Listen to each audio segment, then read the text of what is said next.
আসসালামু আলাইকুম। সবাই কেমন আছেন? আশা করি ভালো আছেন। যারা সচেতন নাগরিক আছেন তাদের আজকের ভিডিওটি অবশ্যই দেখা উচিত। আপনারা এখানে একটি ক্যাপশন দেখতে পাচ্ছেন, সরানো হবে ইউপি চেয়ারম্যানদেরকে।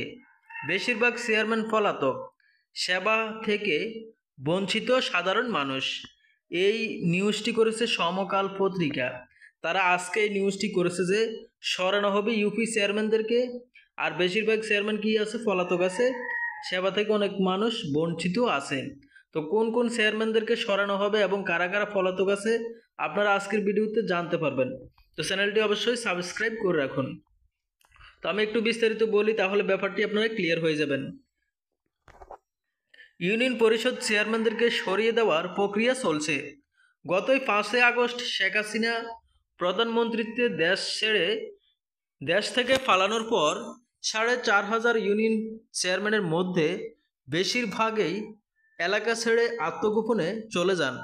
স্থানীয় সরকার বিভাগের তথ্য বলছে এই সংখ্যা 3 সহস্রাধিক, অর্থাৎ 300 চেয়ারম্যান পালিয়ে গেছে ভারত। তারা কোটি টাকা খরচ করে দালালের মাধ্যমে ভারত পালিয়ে গেছে অনেক চেয়ারম্যান। কারণ তারা জানের মায়া, অনেকে আওয়ামী লীগ সরকারের চাটুকার তারিখ করেছে, চাটুকার ছিলেন এবং অনেকে বিনা ভোটে চেয়ারম্যান হয়েছেন।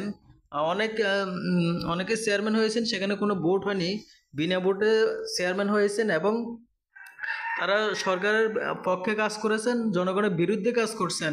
তারা এই বয়ে ভারত চলে গেছে কোটি টাকা খরচ করে। তো এরপর আমি পড়তেছি, এই পটভূমিতে জনগণ সেবা থেকে বঞ্চিত হওয়ায় ইউপি চেয়ারম্যানদেরকেও অপসারণের উদ্যোগ নিয়েছে স্থানীয় সরকার বিভাগ। শীঘ্রই সারা দেশের ইউপি চেয়ারম্যানদের অপসারণের জন্য একটি খসড়া প্রস্তাব অনুমোদনের জন্য আগামী উপদেষ্টা পরিষদের বৈঠক তোলা হতে পারে। তো সরকার পতনের পর মাত্র 15 দিনের ব্যবধানে সিটি কর্পোরেশন ও পৌরসভা মেয়র, জেলা ও উপজেলা চেয়ারম্যানদেরকে অপসারণ করে সেখানে জেলা প্রশাসক নিয়োগ দেওয়া হয়েছে। জানা গেছে বর্তমানে 4,571টি ইউনিয়ন পরিষদ রয়েছে। তো বর্তমানে যে 4,571টি ইউনিয়ন পরিষদ রয়েছে, অর্থাৎ 4,500 ইউনিয়ন পরিষদ রয়েছে, সব চেয়ারম্যানদেরকে অপসারণ করা হবে। তারা যে দলের হোক, বিএনপি হোক, আওয়ামী লীগ হোক।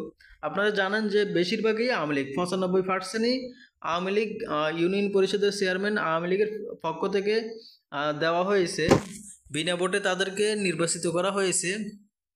তো সেজন্য তারা ভয়ে আছে যে সেজন্য তারা তাদের চেয়ারম্যান কার্যালয় ছেড়ে ভারত বা বিভিন্ন দেশে চলে গেছে।